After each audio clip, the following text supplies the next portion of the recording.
राहुल गांधी ने दूसरा ट्वीट किया और दूसरे ट्वीट को करते हुए उन्होंने ये कहा कि ये जो मैं ट्वीट कर रहा हूं, डियर इलेक्शन कमीशन, आप मेरे इन सवालों का जवाब दें, आप टाल मटोली ना करें, आप बातों को ना घुमाएं, सीधे मेरे इन सवालों का जवाब दें। और उन्होंने कुछ चीज़ें मेंशन की जो मैं अभी इस समय आपको स्क्रीन पर दिखा रही हूं।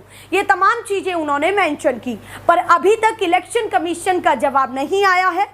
पर तमाम जो विपक्षी नेता हैं उन्होंने राहुल गांधी को ज़रूर समर्थन दे दिया है। उन्होंने ये कहा है कि तेजस्वी यादव की खास करके मैं बात करूं, जो बिहार की राजनीति का दिग्गज चेहरा है और बिहार की सबसे बड़ी पार्टी इस समय तेजस्वी यादव और लालू यादव की है।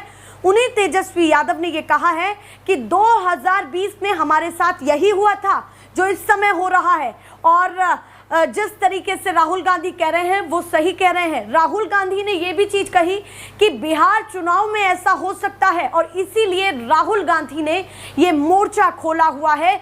चुनाव से ठीक पहले, बिहार के चुनाव से ठीक पहले ये मोर्चा खोला हुआ है, यानी कि पहले चुनाव के नतीजों को देख करके या फिर चुनाव के नतीजों पर शंकाएं जता करके विपक्ष शिकायत दर्ज करता था, पर इस बार चुनाव से ठीक पहले ही उन्होंने तमाम शंकाएं, तमाम सवाल चुनाव आयोग से पूछने शुरू कर दिए हैं।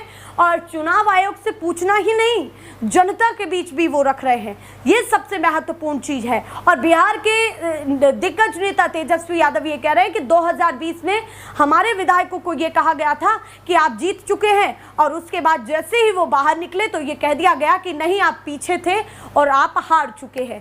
पहले ये कहा गया कि हम सिस्टम अपडेट कर रहे हैं, और उसके बाद थोड़ी देर बाद पता चलता है कि हमारे जो विधायक प्रतिनिधि या जो चेहरा था वो हार चुका है। और तेजस्वी यादव ने ये भी कहा कि शाम को क्यों वोटिंग रोकी गई 2020 के चुनाव में। शाम को वोटिंग रोक करके और आधी रात को 11 से 12 बजे वोटिंग फिर से गिनती करवाई गई।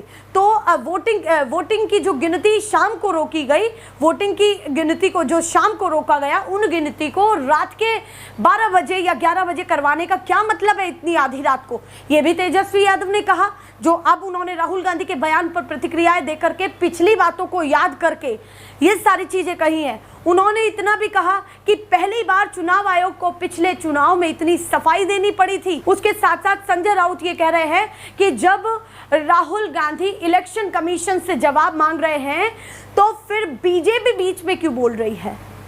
ये संजय राउत कह रहे हैं कि इलेक्शन कमीशन से जब राहुल गांधी जवाब मांग रहे हैं तो बीजेपी बीच में क्यों बोल रही है।